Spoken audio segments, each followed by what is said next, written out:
ரசிக்கிறவங்க பாருங்கள், பார்க்குறவங்க சேனலை மறக்காமல் ஒரு சப்ஸ்கிரைப் பண்ணிட்டு பாருங்கள். இன்றைக்கி ஃபுட்டியில் ஒரு புது வீடியோ தான் வரப்போகுது. எல்லோரும் கடாயில் அந்த மாதிரி விஷயத்தெலாம் பண்ணியிருப்போம். நம்ம உப்புமாவை இங்கே பாருங்கள், மண் சட்டி பானையில் உப்புமா செய்கிறாங்க.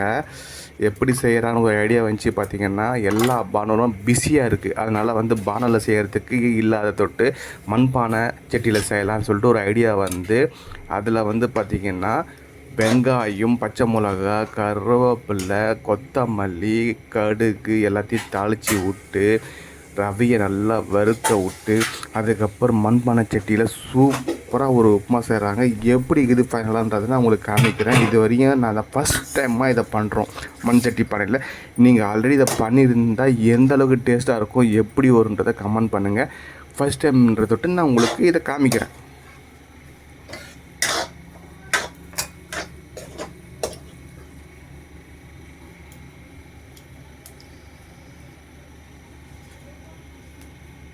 இங்கே பாருங்கள், மண்பானையில் தேவையான அளவு தண்ணி ஊற்றிக்கிறோம். நம்ம ஒரு கிளாஸ் ஃபஸ்ட்டு ஊற்றியாச்சு.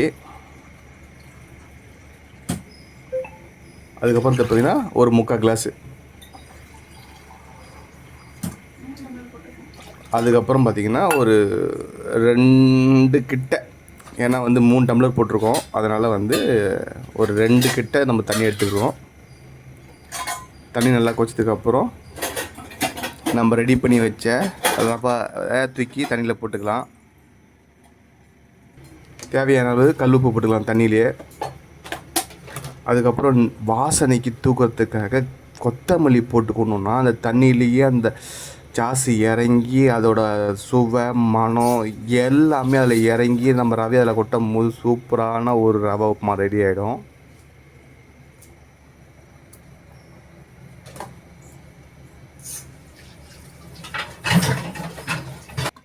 அதில் அவங்க தண்ணி கொச்சியாச்சு. தண்ணி கொச்சி நம்ம ரவையை இதில் தண்ணியில் போட்டுக்கலாம்.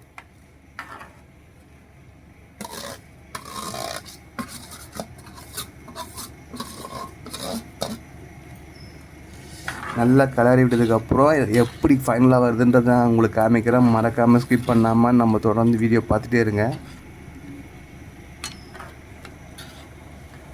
இங்கே பாருங்கள், ஃபைனலாக உப்புமா ரெடி ஆகிடுச்சு.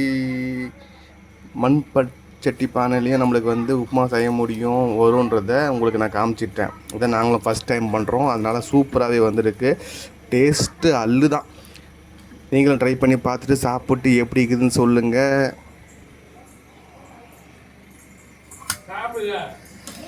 சூப்பரான உப்புமா ரெடி ஆகிடுச்சு. மறக்காமல் சேனல் லைக் பண்ணுங்கள், ஷேர் பண்ணுங்கள், சப்ஸ்கிரைப் பண்ணுங்கள். பாய். நெக்ஸ்ட் வீடியோவில் பார்க்கலாம்.